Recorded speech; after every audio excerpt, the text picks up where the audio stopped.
যেখানে মানুষ যেতে পারে না, নৌকায় যেতে হয়, সেখানে আমি গিয়েছি।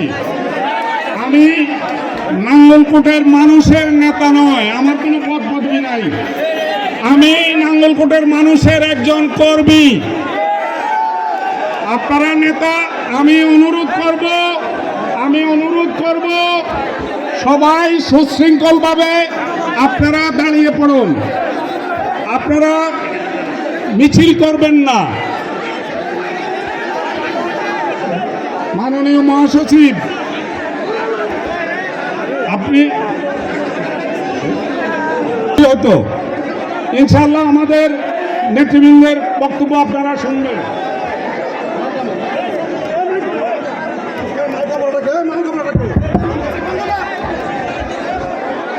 আজকের এই ঐতিহাসিক সমাবেশের সম্মানিত সভাপতি, প্রধান অতিথি, আমাদের প্রিয় নেতা, বাংলাদেশ জাতীয়তাবাদী দলের সম্মানিত মহাসচিব, লড়াই সংগ্রাম আন্দোলনের আপসীন নেতা জনাব ফখরুল ইসলাম আলমগীর সাহেব উপস্থিত আছেন, কেন্দ্রীয় বিভিন্ন নেতৃবৃন্দ, আমার প্রাণপ্রিয় ভাইয়েরা আমার, আমরা এই নাঙ্গলকোটের অনেক ঐতিহাসিক আন্দোলন লড়াই সংগ্রামের সাথে জড়িত ছিলাম। প্রিয় ভাইয়ের আমার, তাই এই নাঙ্গলকোটের মানুষ আন্দোলনকারী মানুষ, আপনারা সংগ্রামী মানুষ। আগামী দিনে এই বাংলাদেশে গণতন্ত্র প্রতিষ্ঠার আন্দোলনে সবাই রাজপথে থাকবেন, এই আহ্বান। ধন্যবাদ। এখন বক্তব্য রাখবেন বাংলাদেশ জাতীয়তাবাদী ছাত্র দলের সাবেক সোনালী ফসল জনাব কামরুজ্জামান রতন ভাইকে বক্তব্য রাখার জন্য উদাত্ত আহ্বান জানাচ্ছি। সবাই আজকের এই অনুষ্ঠানে মির্জা ফখরুল ইসলাম আলমগীর দ্বিতীয় শুরু বক্তব্য দেবেন। আমরা সুশৃঙ্খল সুন্দরভাবে আজকের এই সবার মাধুর্যতা রক্ষা করে আমরা অনুষ্ঠান পরিশেষ করব। খোদা হাফেজ, বাংলাদেশ জিন্দাবাদ।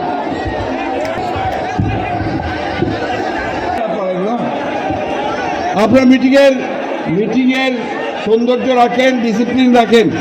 এই যে আমাদের সাংবাদিক ভাইরা এখানে কভার করতেছে, সামনে থেকে সবাই সরে যান, সাংবাদিকদের জায়গা দখল করবেন না। সামনে থেকে সবাই সরে যান, পেছনে চলে যান, সামনের দিকে আসবেন না, সরে যান।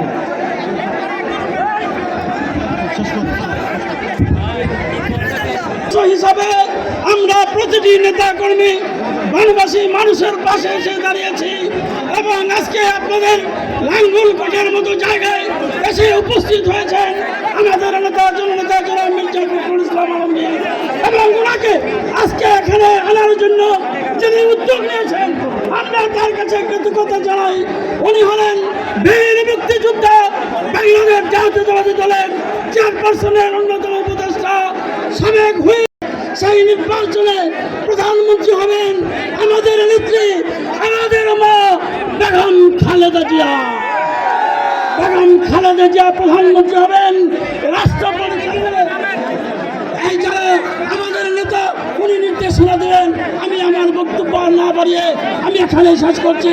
আল্লাহ হাফেজ, বাংলাদেশ জিন্দাবাদ। সংগ্রামী বন্ধুগণ, এখন বক্তব্য রাখার জন্য উদাত্ত আহ্বান জানাচ্ছি বীর মুক্তিযোদ্ধা, বারবারের নির্বাচিত সংসদ সদস্য, বিএনপি চেয়ারপারসনের অন্যতম উপদেষ্টা জননেতা মনির হক চৌধুরীকে বক্তব্য রাখার জন্য অনুরোধ জানাচ্ছি। মাননীয় মহাসচিব,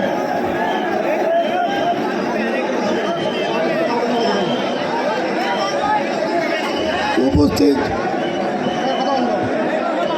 মাননীয় মহাসচিব, নেতৃবৃন্দ, নাঙ্গলকোটবাসী, আসসালামু আলাইকুম। মহাসচিব, আমি ক্ষমা চাইছি। নাঙ্গলকোটে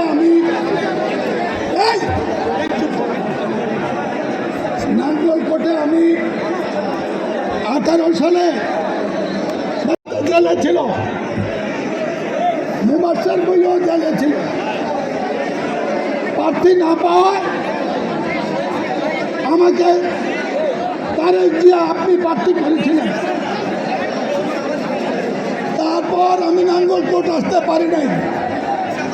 ইতিহাস অনেক বন্যা উপলক্ষে এসেছি। আমি চেয়েছিলাম নেত্রী খালেদা জিয়া অসুস্থ, তার এক জিয়া বিদেশে, আপনাকে নাঙ্গলকোট একটু দেখিয়ে দেয়।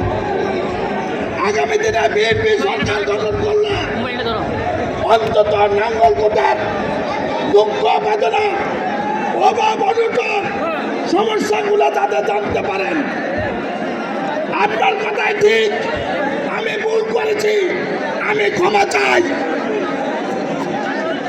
মহাসচিব, এই কথাই সত্য। নাঙ্গলকোট পুরানো উপজেলা এখানে আজ পর্যন্ত ফায়ার সার্ভিস পর্যন্ত হয় নাই, রাস্তা নাই। এই ব্যাপারগুলো জানাতে চেয়েছিলাম, আমি ভুল করেছি। আপনার কাছে ক্ষমা চাই, নাঙ্গলকোটের মানুষের কাছে ক্ষমা চাই। বিগত 15.5 বছরে স্বৈরাচারী হাসিনা সরকারের এমন কোনো অন্যায় নাই, নির্যাতন নাই, মামলা হামলা খুন এমন কোন অত্যাচার যারা আমাদের উপর করে নাই। কিন্তু আমরা এলাকা ছাড়ি নাই, ছাড়ছি। 5ই আগস্ট 2024 দেশ যখন পুনরায় স্বাধীন হলো, সেই আওয়ামী সন্ত্রাসীরা কোথায়? তারা পালিয়ে গেছে।